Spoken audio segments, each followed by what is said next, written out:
नमस्कार, धन्यवाद नमस्कार। इस शो में शामिल करने के लिए। देखिए, जैसा कि आपने बताया, इसके बारे में हम छोटे से रूप में दिखाया, तो vertical launch short range surface to air missile क्या है? ये क्विक रिएक्शन मिसाइल है। क्विक रिएक्शन मिसाइल क्या होता है कि जब दुश्मन का कोई मिसाइल या कोई हवाई जहाज दुश्मन के हमला करने के लिए किसी पोत पे उसके नजदीक आ चुका होता है, तो हमें उस आप देखिए कि एक एक जो हमारा पानी के जो युद्ध युद्ध पोत हैं, उनकी कीमत हजारों हजारों करोड़ में होती है। तो ये एक बहुत और बड़ा विशाल होता है। एयरक्राफ्ट कैरियर आप देखिए कितना विशाल होता है, वो अभी हमारे बड़े बड़े जो जहाज हैं, तो हमें उनसे बचा के रखना होता है इसको। तो इसको डिप्लॉय करने से, और ये पूरी तरह स्वदेशी है, इसको डिप्लॉय करने से जो हमारी एक डिफेंसिव कैपेबिलिटी है, यानी हम अपने जहाजों को, अपने नेवल एसेट्स को सुरक्षित रखने में कहीं एक एक नए पायदान पे आ जाएंगे, एक और ऊंचे पायदान पे आ जाएंगे। क्योंकि ये जितना शक्तिशाली है, इसकी रफ्तार बहुत तेज है, तो ये सुपरसोनिक मिसाइल्स को भी और टारगेट करने में सक्षम है, उनसे अपने आप को बचा, अपने जहाज को बचाने में सक्षम है, और चारों तरफ अटैक कर सकता है। वर्टिकल लॉन्च है। जब नॉर्मली जो पुराने टाइम की जो हमारे मिसाइल, इसी टाइप की जो मिसाइल्स होते थे, सरफेस टू मिसाइल्स होते थे, वो आपके हॉरिजॉन्टली लॉन्च होते थे।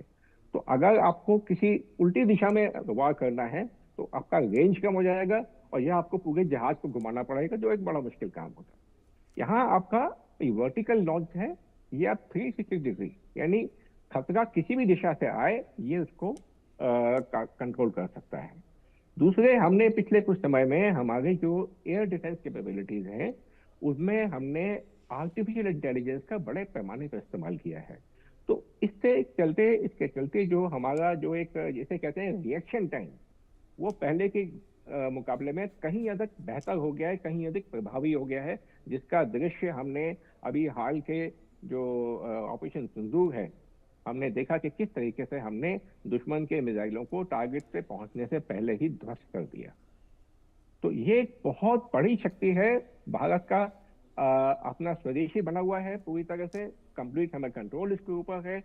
हमारे जितने भी जहाज हैं, उनका जो एयर डिफेंस कैपेबिलिटीज, उनके सिस्टम्स हैं, क्योंकि हमारे सोर्स कोड अपने हैं, और पूरे बाकी रडार जो लगे हुए हैं इन शिप्स के ऊपर, वो खुद डीआरडीओ के बनाए हुए हैं, उनके साथ इंटीग्रेशन करने में हमें बहुत आसानी हो जाती है।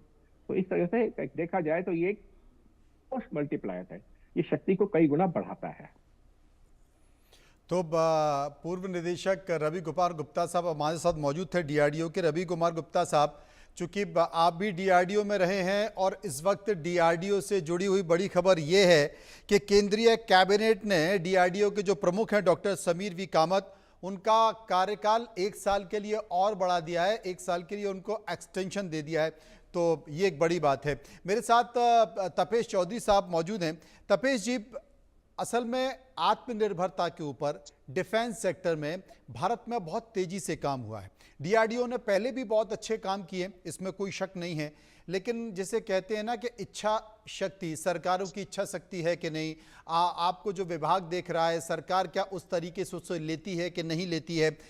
2001 के पहले बहुत ही ठंडे तरीके से डीआरडीओ चलता था।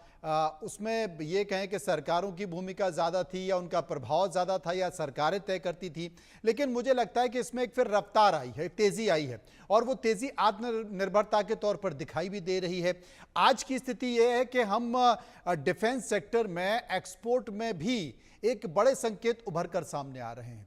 बहुत ऐसे अत्याधुनिक हथियार हैं, चाहे वो पनडुब्बी हो, चाहे वो कई सारे, अभी हम बात कर रहे थे सैम की बात कर रहे थे, एसआर सैम की बात कर रहे थे, चाहे वो हो, बहुत सारे ड्रोन्स हों, वो एक आत्मनिर्भरता के तौर पर, डिफेंस के तौर पर और स्वदेशी के तौर पर वो एक बड़ा संकेत निकल कर आया है। तो यही कारण है कि जो अच्छा काम कर रहा है उसका कार्यकाल भी बढ़ रहा है। जैसे डीआरडीओ, मैंने बताया भी कि डीआरडीओ के जो प्रमुख हैं उनका कार्यकाल 1 साल के लिए बढ़ा दिया गया। डॉक्टर समीर वी कामत, उनका कार्य 1 साल तक बढ़ा दिया गया और 2026 तक वो बने रहेंगे, क्योंकि वो काम अच्छा कर रहे हैं। और मुझे लगता है कि उनके निर्देशन में आत्मनिर्भरता की ओर डीआरडीओ या डिफेंस सेक्टर बहुत तेजी से काम कर रहा है। तपेश जी।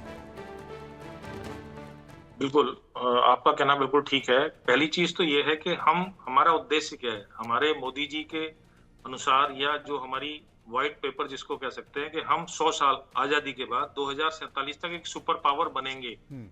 एंड ये हमारा उद्देश्य है जिसकी तरफ हम चल रहे हैं। पर मेरे हिसाब से तो इंडिया सुपर पावर बन चुका है। जी। ठीक है, ये हमें शर्माना नहीं चाहिए इस बात को कहने में, क्योंकि हम कब तक विकासशील देश रहेंगे? जब तक मैं अपनी ताकत आपको नहीं बताऊंगा तो आप मेरी ताकत कैसे मानोगे? अगर मैं ही अपने आप को कमजोर मानूंगा तो आप तो मुझे कभी ताकतवर मानोगे ही नहीं। और तो पहली बात तो विकसित मुझे ये और कहना, तपेश जी, विकसित जितने भी देश हैं वो तो आपको जीवन भर या भविष्य में हमेशा के लिए विकासशील मानते ही चलेंगे। वो कभी मानते क्यों ही चाहेंगे रहेंगे। कि आप विकसित माने? बिल्कुल। तो हम इंडिया की, वर्ल्ड की जो है, हम 4th लार्जेस्ट इकोनॉमी है, जो हम बहुत जल्दी 3rd बन जाएंगे। रशिया जो सुपर पावर है वो तो शायद पहले 10th में भी नहीं है अभी। तो और हमारे हमारे देश में जितने इंजीनियर